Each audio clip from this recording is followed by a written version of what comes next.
I'm Jenny, Ling, Yin, and from Taiwan, I came to Columbia in 1987. I studied at GSAP's architecture school, and I graduated a year after. It was actually a very interesting, energy-packed year here at Columbia. I remember a professor who was actually the acting dean at GSAP at the time, Professor Frampton. He was an extremely friendly and open-minded professor. I was actually quite young and I had many questions I wanted to ask him about the school program, about where to go, about what to do, the teachers that we had at the time, and he was very receptive, always open to my questions any time of the day, and tried to actually converse with me about theories in architecture, histories and whatnot, and at the same time trying to get me to speak out some more. And I remember in the classes that we took with Professor Frampton about architectural history, I actually was quite intrigued by the fact that he chose a period in the architectural histories in 1960 to talk about.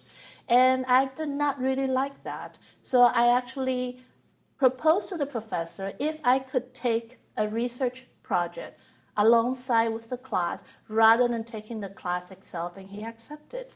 So I took the time to do the paper, to research, and I purposely skipped the 1960s for some reason. At the time, I did not really like it, and went to the 1920s or after the 1960s, and Professor Frampton was very open and receptive. It had an impact on me many years later because now I teach architecture in school in Taiwan, and I try to be as open-minded as the way he was with me when I was extremely young and thought quite innocent and not knowing what to say, or maybe I was so naive that I thought I could conquer the world. Getting to have a professor like Professor Frampton was a really great impact on me.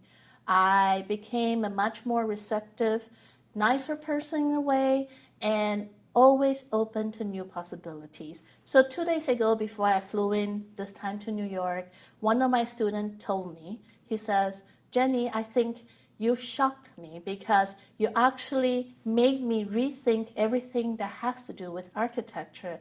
And I just smiled and told him, "You know what?